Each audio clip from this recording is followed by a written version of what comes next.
नमस्कार दोस्तों, आपका स्वागत करता हूं इस YouTube channel SK coaching centre पर। दोस्तों, आज हम लोग रीजनिंग के एक और नए पार्ट को देखने वाले हैं। ये रीजनिंग का पार्ट नंबर आपका 150 होने वाला है। अगर आप लोग इससे पहले वाले पार्ट नहीं देखे होंगे तो ज़रूर जाकर देख लीजिएगा। इस पार्ट के अंदर आज हम लोग रीजनिंग के 17 अलग अलग प्रकार के इम्पोर्टेंट प्रश्न को देखने वाले हैं, जो कि आपको आने वाले आगामी सभी परीक्षाओं के लिए काफ़ी इम्पोर्टेंट होने वाला है। अभी एग्जाम में आपको कुछ इसी प्रकार के प्रश्न पूछे जाते हैं, तो सभी प्रश्न को पहले आप लोग वीडियो को रोककर खुद से ज़रूर सॉल्व करने की कोशिश कीजिएगा और आप लोग हमारे साथ अंत तक ज़रूर बने रहिएगा। सभी प्रश्न को हम लोग एकदम शॉर्ट ट्रिक के साथ सॉल्व करेंगे। तो चलिए हम लोग एक नंबर क्वेश्चन की ओर चलते हैं। ये रहा क्वेश्चन नंबर 1। क्वेश्चन नंबर 1 आपको कह रहा है, नीचे दिए गए प्रश्न में लुप्त संख्या ज्ञात करें। मिसिंग नंबर से रिलेटेड प्रश्न दिया गया है। यहाँ पर आपका क्वेश्चन मार्क है। इस वाले क्वेश्चन मार्क पे आपका कौन सा संख्या भरा जाएगा, ये आप लोगों से पूछ रहा है। जब भी आपको इस प्रकार के मिसिंग नंबर से रिलेटेड प्रश्न देखने को मिले तो सबसे पहले आप लोग क्वेश्चन के पैटर्न को ध्यान से देखिएगा और समझने की कोशिश कीजिएगा आपका किस प्रकार का प्रश्न दिया गया है, इसे हम लोग कैसे जल्द से जल्द सॉल्व कर सकते हैं। ध्यान से देखिएगा तो आपका यहाँ पर क्वेश्चन मार्क है। जब भी आपको इस प्रकार के प्रश्न देखने को मिले तो इस प्रकार के प्रश्न को हम लोग दो तरीके से सॉल्व करने की कोशिश कर सकते हैं। पहले तो हम लोग प्रश्न को इस लाइन से सॉल्व करने की कोशिश करेंगे। अगर इस लाइन से प्रश्न हमारा सॉल्व नहीं होता है, फिर हम लोग प्रश्न को इस लाइन से सॉल्व करने की कोशिश करेंगे। अगर हम लोग पहले इस लाइन से देखते हैं तो यहाँ पर देखिएगा 10 है, 4 है, 2 है, 12 है। दिमाग लगाइएगा, 10, 4, 2 और 12 को हम लोग क्या कर सकते हैं। अगर हम लोग पहला संख्या माइनस करेंगे दूसरा संख्या तो ये आपका 6 हो जाएगा। गुना करेंगे तीसरा संख्या, 6 गुना 2 आपका 12 होता है। देखिए लास्ट वाला संख्या आपका 12 दिया गया है। उसी प्रकार से नीचे देखिएगा तो 8 है, 5 है, 1 है और 3 दिया गया है। जो काम हम लोग ऊपर किए हैं वही सेम हम लोग नीचे भी करेंगे। सबसे पहले पहला संख्या माइनस करेंगे दूसरा संख्या, 8 माइनस 5 आपका 3 हो जाएगा। गुना करेंगे तीसरा संख्या आपका 1 है। 3 गुना 1 आपका 3 होता है। देखिए 3 आपका यहाँ पर दिया गया है। यानी कि इसी प्रकार से इस वाले प्रश्न को हम लोग सॉल्व कर सकते हैं। वही सेम हम लोग इस वाले लाइन में भी करेंगे। यहाँ पर देखिएगा पहला संख्या आपका 7 दिया गया है, दूसरा संख्या क्वेश्चन मार्क है और तीसरा संख्या आपका 3 है और यहाँ पर 15 दिया गया है। सबसे पहले हमें क्या करना है, पहला संख्या माइनस दूसरा संख्या। यहाँ पर दूसरा संख्या आपका क्वेश्चन मार्क है और पहला संख्या आपका 7 दिया गया है। देखिएगा 7 में से हम लोग कितना घटाए ताकि आपका 5 बन जाए, ताकि 5 गुना 3 जो है वो आपका 15 हो जाएगा। 7 माइनस अगर हम लोग 2 करेंगे तो ये आपका 5 हो जाएगा और तीसरा संख्या आपका 3 है। 5 गुना 3 आपका 15 होता है। देखिए 15 आपका यहाँ पर दिया गया है। यानी कि इस वाले क्वेश्चन मार्क पे आपका 2 भरा जाएगा। 2 आपका ऑप्शन नंबर डी में दिया गया है, जो कि आपके सही उत्तर हो जाएंगे। देखिएगा 7 माइनस 2 आपका 5 हो जाएगा और 5 गुना 3 आपका 15। जिस प्रकार से सभी में आपका दिया गया था, क्वेश्चन नंबर 1 का आपका ऑप्शन नंबर डी जो है सही उत्तर है। चलिए अगले प्रश्न की ओर हम लोग चलेंगे, क्वेश्चन नंबर 2 की ओर। ये रहा क्वेश्चन नंबर 2। क्वेश्चन नंबर 2 आपको कह रहा है, नीचे दिए गए श्रृंखला को पूरा करें। इस बार आपको श्रृंखला सीरीज से रिलेटेड प्रश्न दिया गया है। एक श्रृंखला सीरीज दिया गया है और यहाँ पर क्वेश्चन मार्क है। इस वाले क्वेश्चन मार्क पे आपका कौन सा संख्या भरा जाएगा, ये आप लोगों से पूछ रहा है। जब भी आपको इस प्रकार के श्रृंखला सीरीज से रिलेटेड प्रश्न देखने को मिले तो सबसे पहले आप लोग श्रृंखला को ध्यान से देखिएगा और समझने की कोशिश कीजिएगा आपका किस प्रकार का श्रृंखला दिया गया है, इसे हम लोग कैसे जल्द से जल्द सॉल्व कर सकते हैं। श्रृंखला को देखिएगा तो पहले आपका 2 है, 2 के आगे आपका 5 है, 5 के आगे आपका 11 दिया गया है, 11 के आगे आपका 23 है और 23 के आगे आपका क्वेश्चन मार्क दिया गया है। अगर आप लोग ध्यान से देखिएगा तो ये जो श्रृंखला है ये आपका ऊपर की ओर बढ़ रहा है और देखिएगा 2 से 5 है, यानी कि 2 के दोगुने के करीब में है। 5 से 11 है, ये भी आपका 5 के दोगुने के करीब में है। 11 से 23 है, ये भी आपका 11 के दोगुने के करीब में है। यानी कि हम लोग क्या कर सकते हैं, 2 से 5 लाने के लिए 2 गुना 2 प्लस 1 करेंगे तो आपका 5 हो जाएगा। आगे देखिएगा उसी प्रकार से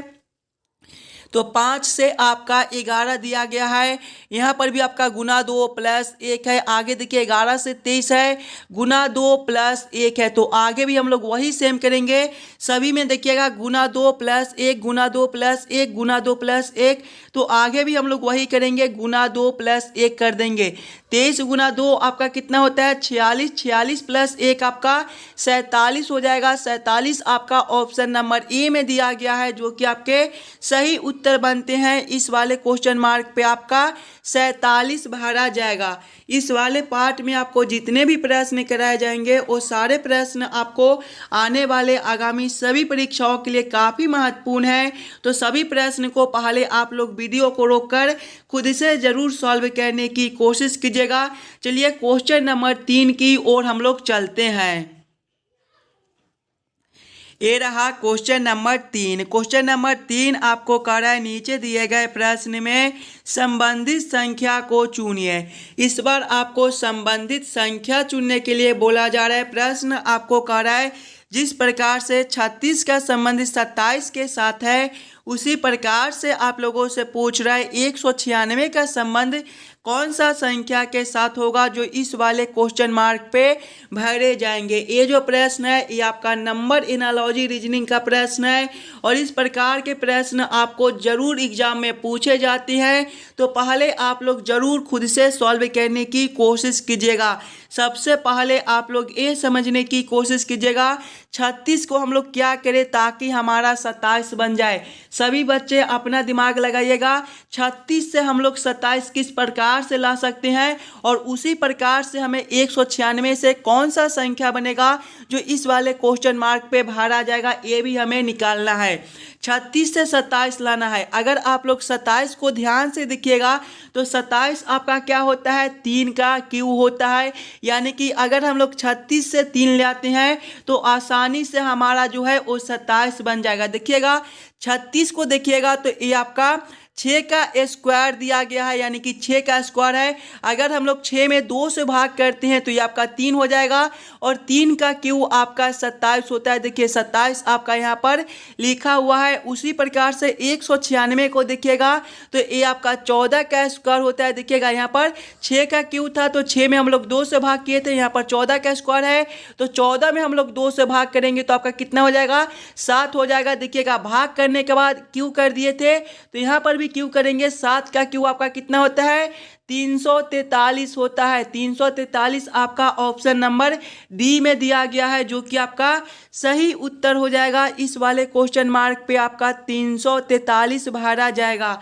अगर आपको किसी भी प्रश्न में कहीं पर भी कोई दिक्कत हो तो हमें कमेंट जरूर कीजिएगा। उस वाले प्रश्न को हम लोग फिर से अगले पार्ट में देख लेंगे। चलिए अगले प्रश्न की ओर हम लोग चलेंगे, क्वेश्चन नंबर 4 की ओर। ये रहा क्वेश्चन नंबर 4। क्वेश्चन नंबर 4 आपको कह रहा है नीचे दिए गए प्रश्न में संबंधित शब्द को चुनिए।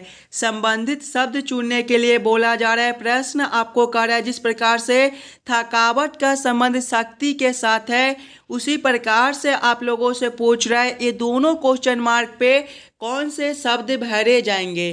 कुछ इस प्रकार के भी प्रश्न आपको एग्जाम में देखने को मिलेगा। तो सबसे पहले आप लोग ये समझने की कोशिश कीजिएगा, यहाँ पर आपका थकावट से शक्ति किस प्रकार से लिखा हुआ है, थकावट से शक्ति किस प्रकार से संबंधित है, उसी प्रकार से आप लोग सोचिएगा ये दोनों क्वेश्चन मार्क पे आपका कौन सा शब्द भरा जाएगा। अगर आप लोग ध्यान से देखिएगा तो थकावट का विलोम शब्द आपका जो है वो शक्ति होता है। इसी प्रकार के संबंधित ऑप्शन देखिएगा तो ऑप्शन नंबर डी में देखिएगा सूखा का विलोम शब्द आपका बाढ़ होता है।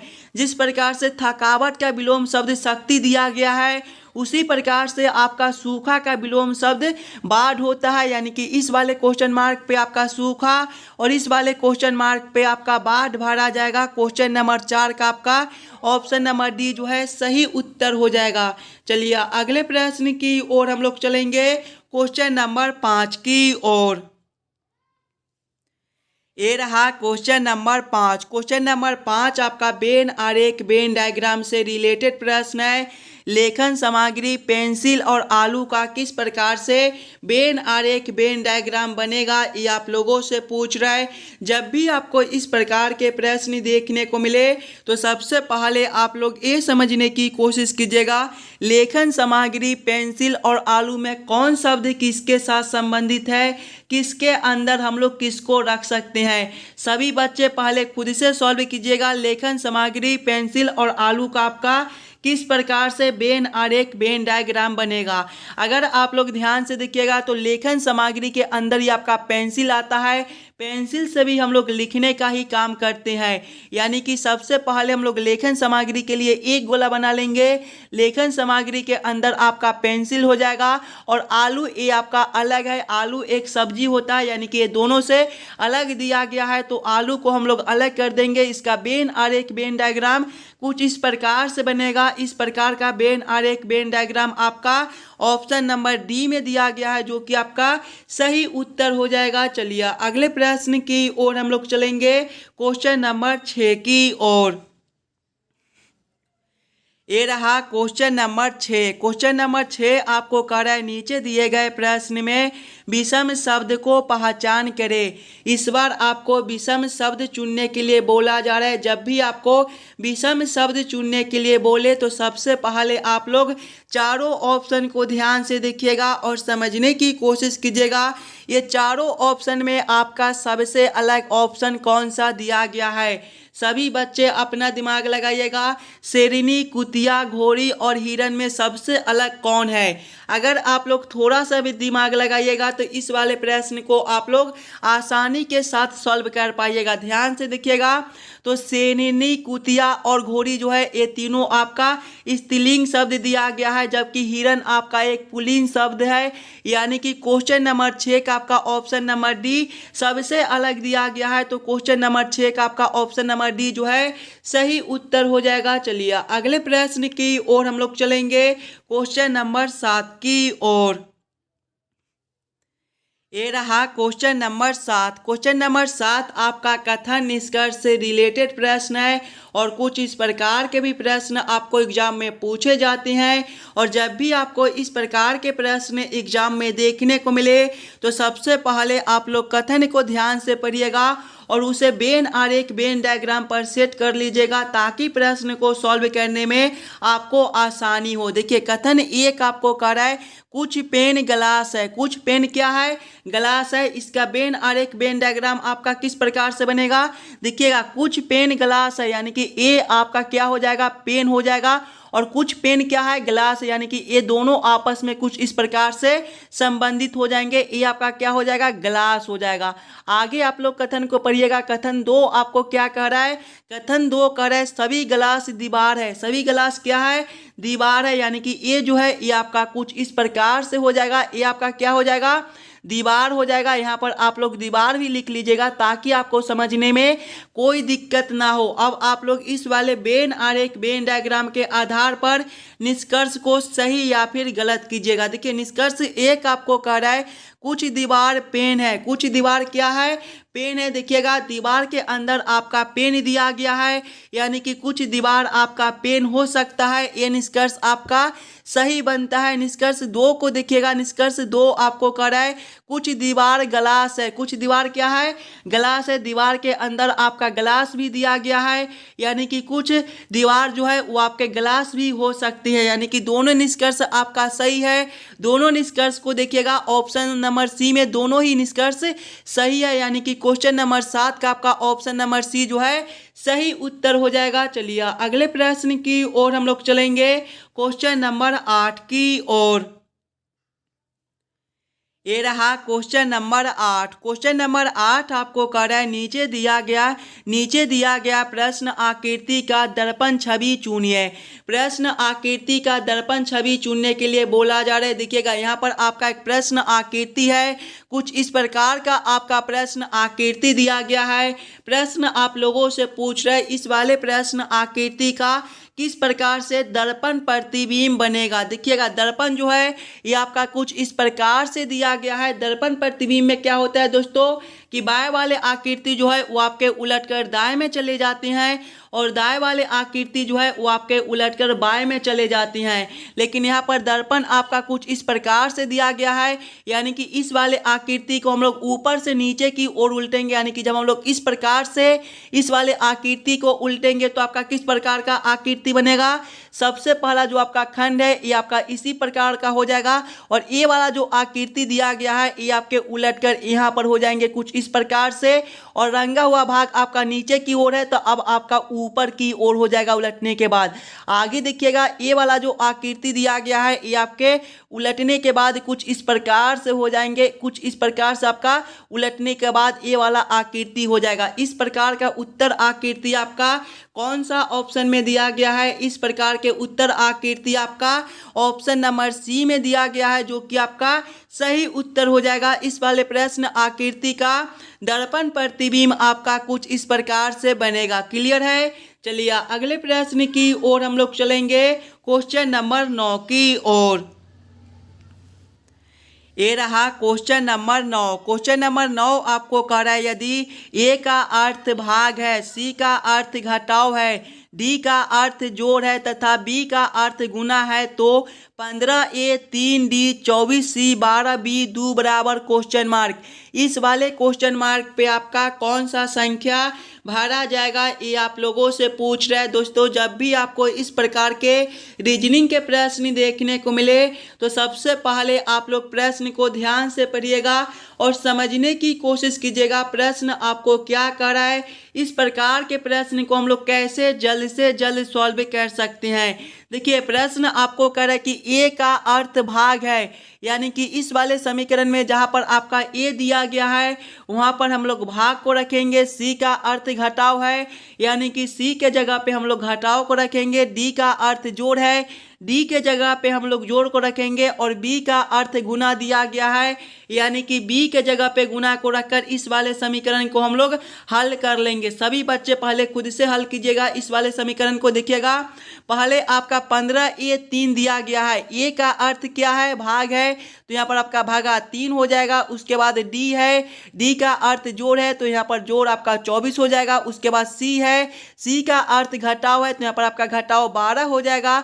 उसके बाद आपका बी दिया गया है, बी का अर्थ गुना है तो यहाँ पर आपका गुना 2 हो जाएगा। जब हम लोग इस वाले समीकरण को हल करेंगे तो पहले हम लोग भाग के काम करेंगे, उसके बाद गुना के, उसके बाद घटाव के और उसके बाद हम लोग जोड़ के काम करेंगे। देखिएगा पहले भाग के काम करेंगे, 15 भागा 3 आपका 5 हो जाएगा। जोड़ करेंगे हम लोग 24, घटाव करेंगे 12 गुना 2 भी आपका 24 होता है। देखिएगा 24 घटाओ 24 आपका 0 हो जाएगा, 5 जोड़ 0 आपका 5 हो जाएगा। 5 आपका ऑप्शन नंबर ए में दिया गया है, जो कि आपका सही उत्तर हो जाएगा। इस वाले क्वेश्चन मार्क पे आपका 5 भरा जाएगा। क्लियर है। सभी प्रश्न को पहले आप लोग खुद से जरूर सॉल्व करने की कोशिश कीजिएगा।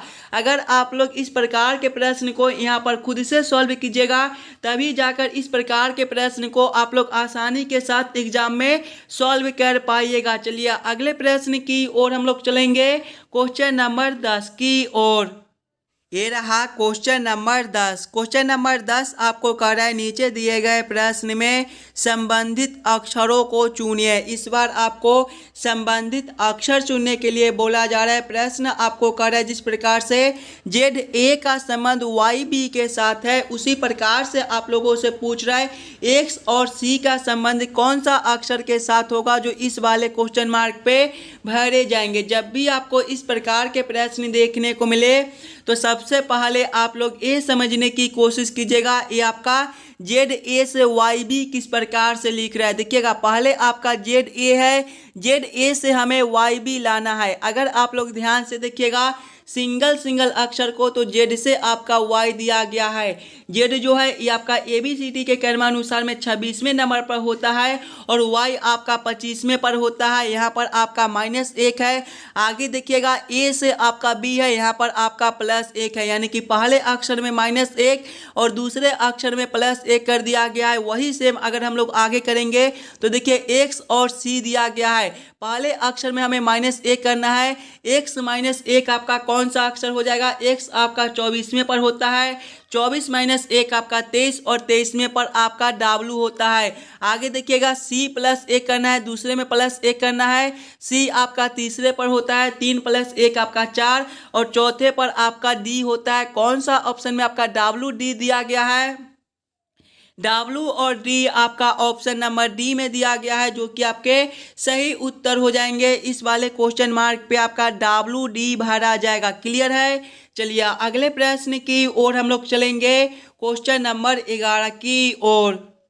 ये रहा क्वेश्चन नंबर 11। क्वेश्चन नंबर 11 आपको कह रहा है B C की चाची है और A B का पति है, B D की बहन है, तदनुसार A का D से क्या रिश्ता है।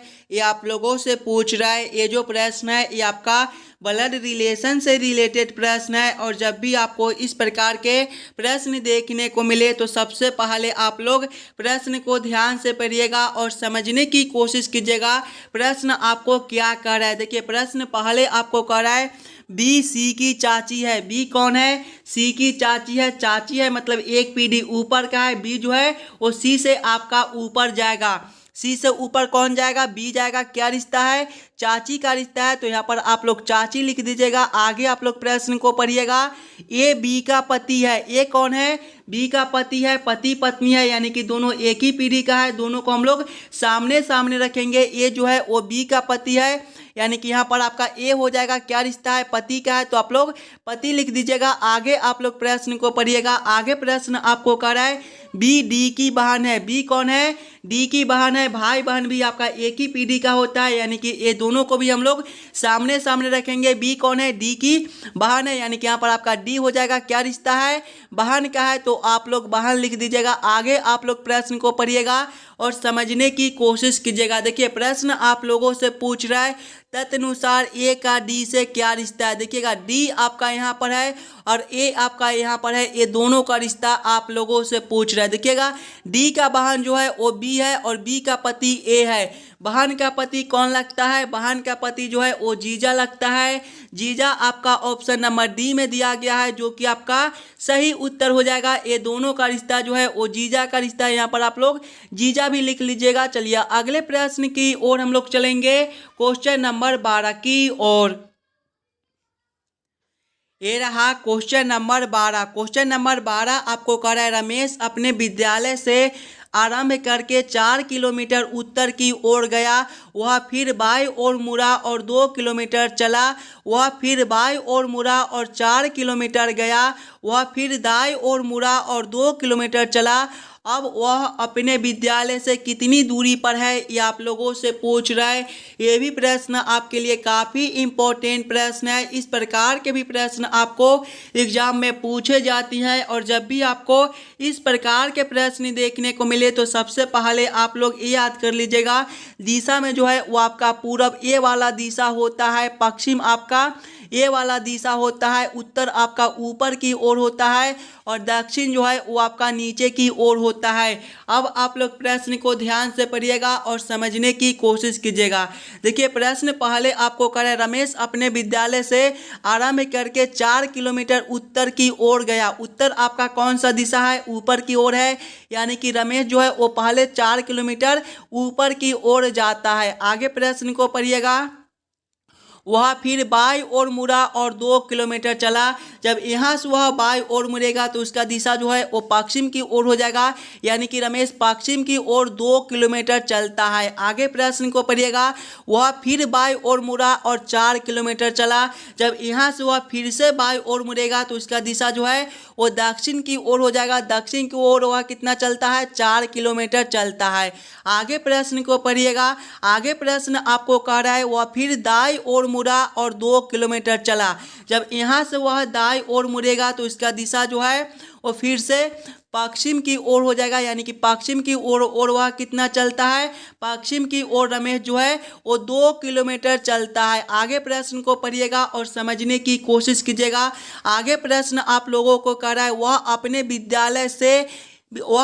विद्यालय से कितनी दूरी पर है। देखिए उसका विद्यालय यहाँ पर है जहाँ से वह चलना शुरू किया था। यहाँ से लेकर यहाँ तक का दूरी आप लोगों से पूछ रहा है। इधर देखिएगा तो यहाँ से यहाँ तक का दूरी आपका 2 किलोमीटर है और यहाँ से लेकर यहाँ तक का जो दूरी है देखिएगा ऊपर आपका 2 किलोमीटर दिया गया है तो नीचे भी आपका 2 किलोमीटर ही होगा। 2 किलोमीटर जोड़ 2 किलोमीटर आपका 4 किलोमीटर बनता है। 4 किलोमीटर आपका कौन सा ऑप्शन में दिया गया है? देखिएगा आप लोग 4 किलोमीटर आपका ऑप्शन नंबर डी में दिया गया है, जो कि आपका सही उत्तर हो जाएगा। चलिए अगले प्रश्न की ओर हम लोग चलेंगे, क्वेश्चन नंबर 13 की ओर।